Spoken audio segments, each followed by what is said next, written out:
Imagínate que de un día para otro pierdes el 75% del valor económico que posees. Sin duda, esto te provocaría un gran estrés y hasta incluso podría llegar al grado de enfermarte por el impacto. Pero ¿qué sucede si perdemos este mismo 75% del valor de nuestra economía personal a lo largo de los años y apenas te des cuenta del suceso? En este caso considero que estarías mucho más relajado, pues esto es lo que está sucediendo actualmente. Está ocurriendo una gran transferencia de riquezas en frente de nosotros y no nos terminamos de enterar. Hemos estado volteando a todos lados buscando el enemigo del cual defendernos, pero este es uno que siempre ha estado con nosotros.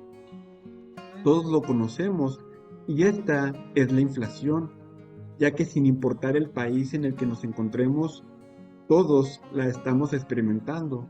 También podemos intuir cómo este proceso es un robo de la riqueza de los gobiernos vía impuestos y de ciertas personas que conocen del tema de la deuda hacia las personas ahorradoras o los pensionistas. Y los grandes beneficiarios son los deudores de activos de valor, ya que con el paso del tiempo la deuda se reduce en términos reales mientras que los activos de valor crecen. Por ejemplo, la inflación de septiembre en los Estados Unidos aumentó un 8.2% año tras año, estando cerca de la tasa de inflación más alta en 40 años de ese país. También fue más alto de lo esperado. Es importante destacar que la inflación subyacente, la cual excluye los costos de los alimentos y la energía, también aumentó un 6.6% año tras año, la más alta desde agosto de 1982. Los bancos centrales, incluida la Reserva Federal, están elevando frenéticamente las tasas de interés en un esfuerzo por aplastar la inflación. Esta respuesta política plantea una pregunta en muchas mentes. Si la inflación es una forma de gestionar la deuda pública excesiva, derritiendo el valor real de la deuda, ¿por qué los bancos centrales están tan activos trabajando en frente de la inflación de quererla contrarrestar? Es cierto que a largo plazo la inflación es la única forma de gestionar la carga excesiva de la deuda, suponiendo que la deuda esté denominada en una moneda que un país imprima. Si su deuda esté denominada en una moneda que el país no imprime, entonces el incumplimiento simple o la reestructuración o ambos funcionan igual de bien. Para países como los Estados Unidos, donde la deuda está en una moneda que imprimen, no hay necesidad de incumplimiento porque pueden imprimir tanto dinero como se necesite para pagar la deuda. Los bancos centrales pueden comprar bonos del mercado como otra forma de monetizar la deuda, que es lo mismo que imprimir dinero. Por supuesto, este tipo de impresión de dinero para pagar la deuda, llamado dominio fiscal, es inflacionario. La pregunta es, ¿por qué los gobiernos están tratando de reducir la inflación si la inflación es la única forma de salir de la deuda? Y la respuesta requiere comprender la diferencia entre inflación alta e inflación baja y las matemáticas básicas de la monetización de la deuda. Aquí hay un ejemplo muy simple. La inflación es una forma de robo a los ahorradores, consumidores y a aquellos con ingresos fijos. Ahora, imagina que una mamá tiene $100 en su cartera, en billetes de $1, y su hijo, un niño de 9 años, quiere robarle el dinero a mamá para comprar dulces. Sabe que si se lleva los $100 será descubierto y castigado. En cambio, si acepta solo robar $3, a simple vista su mamá no lo notará. Aquello podría funcionar. Y es lo mismo con la inflación. Si la inflación es del 8% o del 9%, todo el mundo lo nota. Por esta razón, los políticos pierden las elecciones y los banqueros centrales son expulsados de sus cargos, ya que las personas saldrán a las calles, cosa que está sucediendo en algunos países de Europa. Pero si la inflación es, digamos, del 2%, casi nadie se da cuenta del proceso y es lo que han hecho con el sistema financiero por años. pero el efecto sigue siendo devastador con el paso del tiempo. Para comprender mejor esto, una tasa de inflación del 2% anual reducirá a la mitad el poder adquisitivo del dólar en 36 años. Y si se mantiene por más tiempo, esta tasa reducirá el poder adquisitivo a la mitad nuevamente en otros 36 años. Entonces, el poder adquisitivo del dólar se destruye un 75% en 72 años, aproximadamente una vida promedio de la persona común, con solo un 2% de inflación.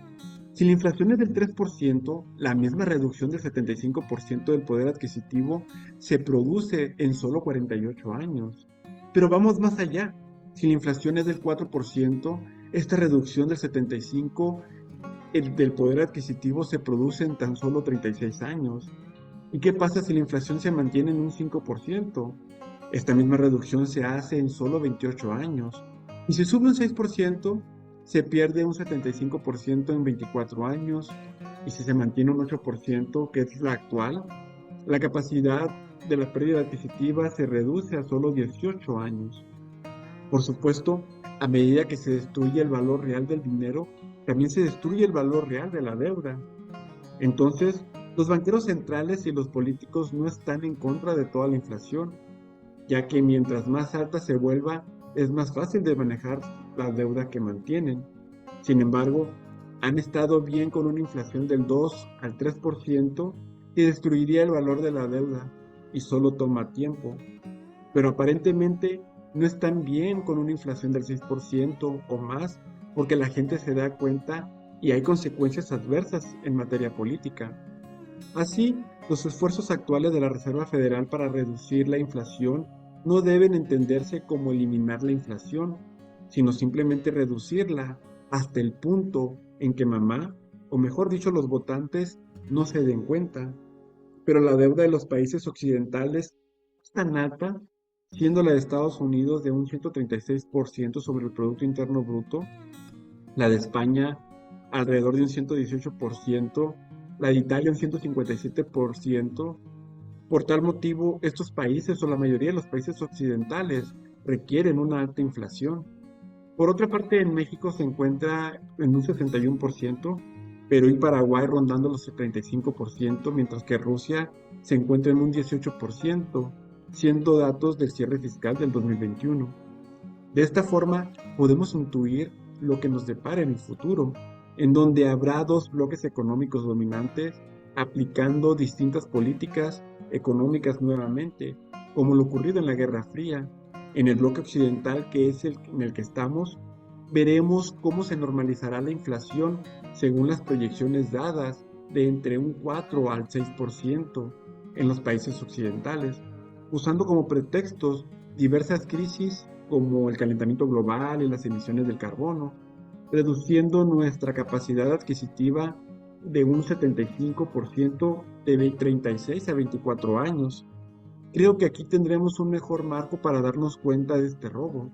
Sin embargo, no podrá haber una reacción de los votantes para cambiar el gobierno radicalmente, ya que para este momento ya estarán implementadas las CBDCs, que son las monedas digitales de los bancos centrales, con las cuales nos tendremos un gran control. Y a través de estas se realizarán los controles de capital para que no haya un flujo del mismo entre ambos bloques económicos y principalmente sobre la libertad del consumo de cualquier habitante de cada país. Por ello, el apostar a largo plazo a las cosas que guardan el valor como el oro y la plata y algunas acciones estratégicas nos permitirá poder mantener este poder adquisitivo y tal vez poderlo mejorar. Muchos millonarios como Robert Kiyosaki han creado sus fortunas basados en la deuda porque entendieron el mecanismo de la transmisión de las riquezas de los ahorradores a los deudores. Por ello, la invitación es a investigar más al respecto para descubrir las distintas oportunidades que se nos presentan para tomar acción y beneficiarnos de la nueva ola, o mejor dicho, del nuevo sistema económico. Hasta aquí dejaremos el video el día de hoy. Agradecemos que nos hayas acompañado hasta aquí. Si te ha gustado el material, te pedimos que nos apoyes suscribiéndote al canal si no lo has hecho, a que nos regales un like a que actives la campana de notificaciones y que no dudes en compartir. Hasta la próxima y saludos.